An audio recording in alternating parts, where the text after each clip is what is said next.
Hello friends, welcome to Navamoni school Jamnagar.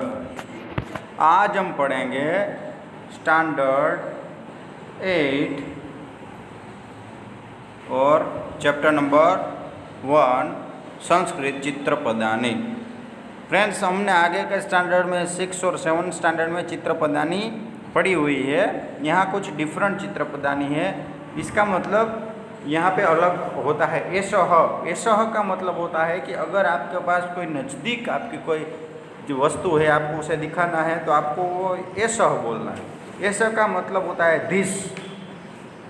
और सह का मतलब है कि थोड़ा सा दूर है वो, हम दैट बोलते हैं इंग्लिश में, वैसा ही दैट इज़ काउ, दैट का मतलब होता है सह, एसह यानी दिस। आगे बढ़ते हैं फ्रेंड्स। देखिए यहाँ पे पहला लिखा है एसह शुक। शुकह का मतलब होता है, शुकह का मतलब होता है पैरट। पैरट यानी कि this is a parrot, this is a parrot. यहाँ पे दूसरा है मयूरह। मयूरह का मतलब होता है पीकॉक। तो दैट इज अ पीकॉक, ऐसे हमें बोलना है। ये सह का मतलब होता है दिस और सह का मतलब होता है दैट। आगे बढ़ते हैं फ्रेंड्स।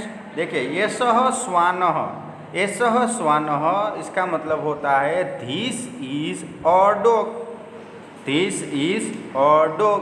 उसके बाद सह सिंह, सिंह का मतलब होता है lion. So that is a lion, that is a lion. आगे बढ़ते हैं। एषः गजः, this is an elephant, this is an elephant. इसका मतलब क्या होगा? This is an elephant. और सह अश्वः, दैट इज अ हॉर्स। अश्वः का मतलब होता है हॉर्स, हॉर्स को हम अश्व कहते हैं। सो दैट इज अ हॉर्स। फिर से एक बार देखते हैं। एषः शुकः, एषः शुकः का मतलब होता है दिस इज पैरट। सः मयूरः, दैट इज पीकॉक। एषः श्वानः, दिस इज अ डॉग। सः सिंहः, दैट इज अ लायन। एषः गजः, दिस इज एन एलिफेंट। सः अश्वः, दैट इज अ हॉर्स। आगे बढ़ते हैं।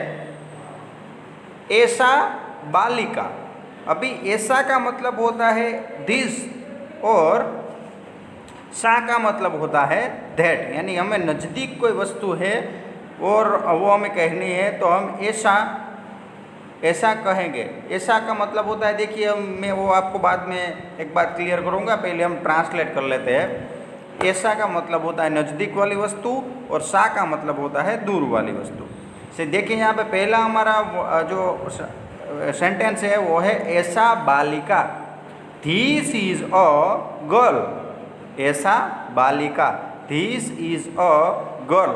उसके बाद यहाँ पे क्या दिया गया है? सा प्रतिमा। प्रतिमा आप उसे स्टेच्यू भी बोल सकते हैं, इडोल भी बोल सकते हैं, आप जो बोले वो बोल सकते हैं। तो आपको स्टेच्यू लिखना है तो आप स्टेच्यू भी लिख सकते हैं और इडोल लिखना है तो इडोल भी लिख सकते हैं। तो दैट इज अ स्टेच्यू। उसके बाद ऐसा उत्पीठिका, ऐसा उत्पीठिका, this is a table, this is a table.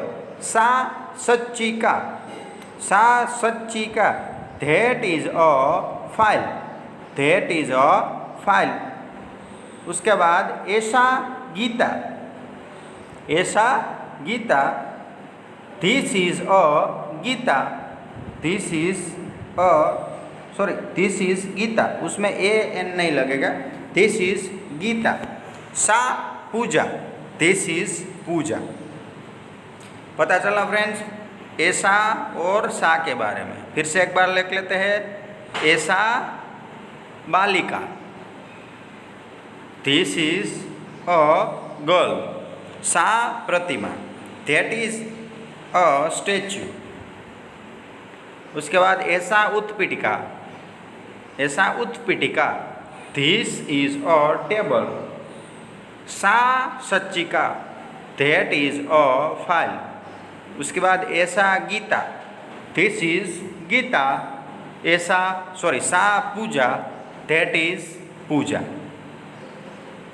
आगे एतत् और तत्, एतत् और तत्। एतत् का मतलब होता है दिस और तत् का मतलब होता है दैट। चलिए फ्रेंड्स, एतत् वातायनम, this is a window, this is a window. तत् द्वारम, that is door, that is door. उसके बाद एतत् पुस्तकम, this is a book, this is a book. तत् चित्रम, that is a picture, that is a picture. उसके बाद एतत् बसयानम, तो दिस इज अ बस, दिस इज अ बस। तत् विमानम, that is a that is an aeroplane, that is an aeroplane. So friends, पता चल गया, एतत् का मतलब होता है दिस, तत् का मतलब होता है दैट। एतत् वातायनम, दिस इज विंडो। तत् द्वारम, दैट इज अ डोर। एतत् पुस्तकम, दिस इज अ बुक। तत् चित्रम, दैट इज अ पिक्चर। एतत् बसयानम, दिस इज अ बस। तत् विमानम, दैट इज एन एरोप्लेन। आगे बढ़ते हैं फ्रेंड्स, अहम त्वम। आगे बढ़ते हैं, अहम। अहम का मतलब होता है मैं, आई एम। अहम का मतलब होता है आई एम। और त्वम, त्वम का मतलब होता है यू। अहम का मतलब होता है आई, त्वम का मतलब होता है यू। अहम शिक्षकम, शिक्षकः। आई एम अ टीचर, मैं शिक्षक हूँ। अहम शिक्षकः, आई एम अ टीचर। त्वम छात्रः, यू आर अ स्टूडेंट।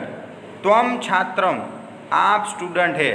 त्वम छात्रम, तो यू आर अ स्टूडेंट। उसके बाद अहम बालिका, आई एम गर्ल। अहम बालिका, मैं बालिका हूँ या फिर मैं लड़की हूँ, तो ऐसे बोलते हैं आई एम गर्ल।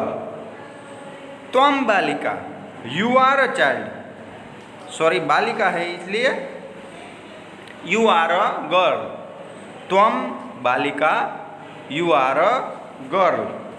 आगे बढ़ते हैं, अहम युवकः, I am a young man. अहम युवकः, I am a young man. त्वम बालकः, यू आर अ चाइल्ड। त्वम बालकः, you are a child. So friends, इस प्रकार अहम का मतलब होता है मैं यानी आई, और त्वम का मतलब होता है यू यानी आप। अहम शिक्षकः, आई एम अ टीचर। त्वम छात्र, यू आर अ स्टूडेंट। अहम बालिका, आई एम गर्ल। त्वम बालिका, यू आर अ गर्ल। अहम युवकः, I am a young man. त्वम युवकः, यू आर अ, त्वम बालकः, सॉरी, त्वम बालकः, you are a child. So friends, इस प्रकार हमने देखा। अब मैं आपको एक बात जो यहाँ पे बताऊँ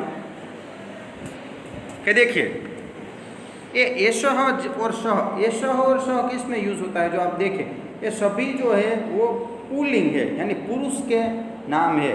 देखिए, पुरुष। उसके बाद सा और ऐसा इसमें दिया है, सभी स्त्रीलिंग के नाम है।